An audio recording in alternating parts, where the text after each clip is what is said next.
नमस्कार दोस्तों। राजस्थान की राजनीति के दमदार किरदार, युवा नेता और जन जन की आवाज हनुमान बेनीवाल। हनुमान बेनीवाल यानी आरएलपी सुप्रीमो। और राजस्थान की राजनीति को बदलना एक अकेले नौजवान के लिए कितना मुश्किल होता है, यह बताया है हनुमान बेनीवाल ने। हनुमान बेनीवाल किसी की कृपा से नेता नहीं बना है। हनुमान बेनीवाल तो संघर्ष के साथ में बना हुआ है। यह निश्चित है कि राजनीतिक पृष्ठभूमि वाले परिवार में हनुमान बेनीवाल ने जन्म लिया, लेकिन हनुमान बेनीवाल राजस्थान विश्वविद्यालय में जब आए तो अपने दम पर राजस्थान विश्वविद्यालय छात्र संघ का चुनाव जीता और राजस्थान विश्वविद्यालय छात्र संघ के अध्यक्ष बने। इसके बाद यही सफर चलता रहा। राजनीतिक पार्टियां तोलमोल करती रही उनके साथ में। कभी भारतीय जनता पार्टी उनको अपने साथ लेने की कोशिश करती, कभी कांग्रेस उनको अपने साथ लेने की कोशिश की। जब जो मौका आया तब उस तरीके से उन्होंने, हनुमान बेनीवाल ने लोगों के जनहित को ध्यान में रखते हुए डिसीजन लेते गए। और यही कारण है कि आरएलपी सुप्रीम धीरे धीरे करके आरएलपी पूरे राजस्थान के अंदर अपनी जगह बनाने में कामयाब हो गई। हनुमान बेनीवाल विधायक बने तो पूरी ताकत के साथ में राजस्थान विधानसभा हो या अपने इलाके की सड़कें हो, उस तक पे आंदोलन करके जनता की जो जितनी मांगे थी उनको पूरी कराने में कोई कोर कसर नहीं छोड़ते। संघर्ष का नाम दूसरा है हनुमान बेनीवाल। अभी बीकानेर के एक स्कूल के अंदर 3 बच्चियां टैंक के अंदर गिर गई, तीनों बच्चियों की डेथ हो गई।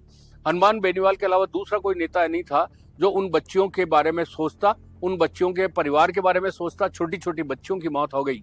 हनुमान बेनीवाल सब चीज भूल के क्या होगा क्या नहीं आगे तुरंत वहां बीकानेर पहुंच गए और वहां उनके बच्ची के परिजनों से मिले और पूरी ताकत के साथ में लगे और अंततः जीत दिलवाई। हालांकि बच्चियां तो वापस नहीं आ सकी, लेकिन इतना कुछ हो गया कि हनुमान बेनीवाल को एक सुकून जरूर मिल गया और उनके परिवार को भी एक सुकून मिला।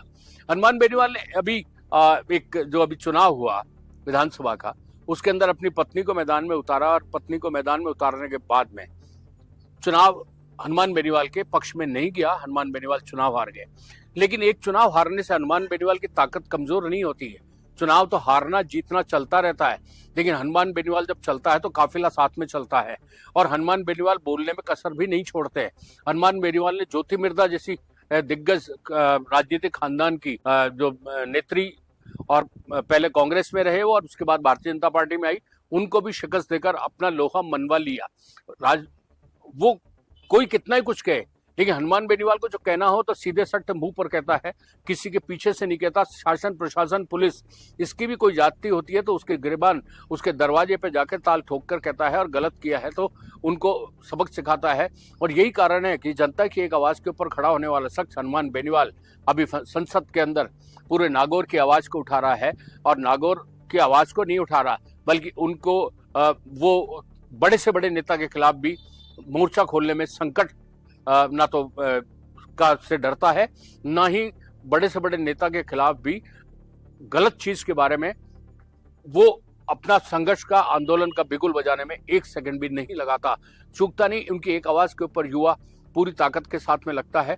और अब देखिए जिस तरफ अब हनुमान बेनीवाल चलते रहे, वैसे देखिए हनुमान बेनीवाल ने जितने लोगों की टीम खड़ी करी, उन्हीं लोगों में से कांग्रेस ने कुछ लोगों को ले लिया और उनको अपना कैंडिडेट बना के मैदान में उतारा और वो चुनाव जीत गए। हनुमान बेनीवाल साफ तौर पे कहते हैं, चुनाव भले दूसरी पार्टी में जाके जीत गए हों, लेकिन उनके राजनीतिक गुरु तो हम ही हैं। और सच भी है ये, इसमें गलत भी कुछ नहीं है, क्योंकि हनुमान बेनीवाल जिस तरीके से बात करते हैं वो पूरे संघर्ष की भाषा में बात करते हैं। अब उनका भाषा का टोन भी इस तरीके का है कि वो जब कोई चीज कहते हैं तो उसके पीछे सिर्फ एक मकसद होता है कि वो जो आंदोलन कर रहे हैं वो आंदोलन जनता के हित में कर रहे हैं और जनता के हित को पूरा करने के लिए वो किसी भी सीमा तक जाएंगे, किसी भी स्तर तक जाएंगे, लेकिन अपने कदम पीछे नहीं हटेंगे।